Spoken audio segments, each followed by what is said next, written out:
ორი ღამეა პოლიციის განყოფილებაში ვარ და ძალიან მიჭირს ამ თემაზე საუბარი საერთოდ და არ მეგონა თუ აქ მომიწევდა ამაზე საუბარი. უბრალოდ ამ ქვეყანაში არ არსებობს არანაირი სამართალი მით უმეტეს ქალების მიმართ და არ ისჯებიან ადამიანები, რომლებიც არიან მოძალადეები.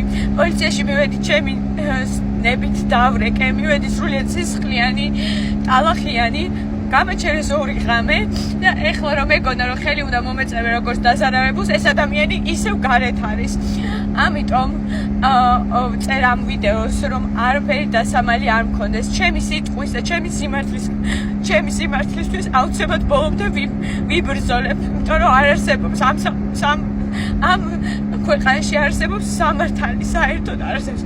ეს ადამიანი ისევ გარეთ და ის მიუხედავად იმისა, რომ არსებობს ყველანაირი ფაქტი ძალადობისა, არსებობს მიმოწერები, არსებობს იქ ვიყავი ორი ღამე პირდაპირ 48 საათია გასული მომხდარიდან და როგორც ჩანს წელავენ ჩემ ამბავს. ამიტომ ჩემი სიტყვის გამო ბოლომდე ვიბრძოლებ.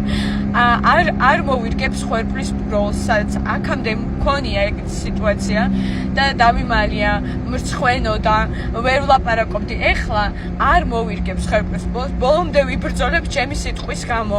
და ეს ადამიანი აუცილებლად დაისჯება. ამას იმიტომ წერ რომ უკან არ დავიხიო და ყველა მიცოდეს რომ ესეთი ადამიანები გარეთ დადიან და ესეთ ადამიანებს ვიღაცები იცავენ. ძალიან დიდ ბოდიშკი ხდით ყველას ვისაც ესეთი ამოგლეჯილი იცით ეს სიტუაცია და ვერ გიყვებით მთლიან ისტორიას. ეს არ არის ჩემი მიზანი ის რომ ვიღაცა შევეცოდო ან რაღაცა მოხდეს, უბრალოდ ჩემი ერთადერთი მიზანი იყო ის რომ ვცოდნოდათ რომ შეიძლება გაუბედურებული სისხლიანი ნაცები მიხვიდე პოლიციაში და პოლიციამ მოძალადე არ დაიჭიროს მიუხედავად სამხილებისა და მიუხედავად აბსოლუტურად ყველაფრისა. ვიდეოს დადების მერე დამიკავშირდა პოლიცია დამიკავშირა გამოძიებელი განყოფილების უფროსი და ძალიან მთხოვეს რომ ჩამოსულიყავი. ჩამოსვლაზე უარი განაცხადე, მაგრამ თვითონ მომაკითხეს, წამომიყვეს ჩემთან და ბავშვთან ერთად. ერთადერთი რასაც უკითხულობდი, მაინტერესებდა ინფორმაცია, რატო ვიყავი აქ და უთხარი რომ ადვოკატის გარეშე არ ვაპირებ არანაირ ჩვენების შეცვლას. მთხოვდნენ რომ ჩვენება შემეცვალა და ისევ ახლიდან გადამეხედა, არ ვიცი რატო უნდა შევცვალოს ჩვენება. ეს ადამიანები ისევ გადიოდნენ და თუ TikTok-ს დამიბლოკავენ, იცოდეთ რატომ მიბლოკავენ TikTok-ს, არ ვაპირებ არანაირი ჩვენების შეცვლას. არსებობს ფაქტები, არ ვიცი ხა არ მინდა რომ TikTok-მა დამიბლოკოს.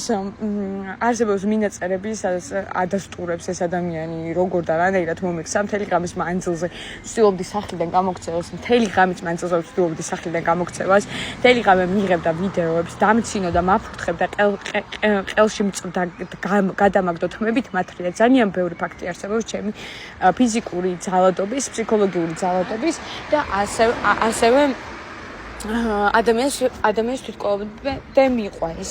ამის და მიუხედავად პოლიციამ ჩამომიყვანა აქ და მეუბნებიან რომ ჩვენება უნდა შევცვალო. ჩვენებას არ შევცვლი. ერთადერთი რაც გამოჩნდა არის TikTok-ი, ჩემი სიმართლე რომ გითხრათ და იცოდეთ TikTok-ი თუ დამიბლოკეს, მიზეზი იცოდეთ რატომაც შეიძლება TikTok-ი დამიბლოკონ.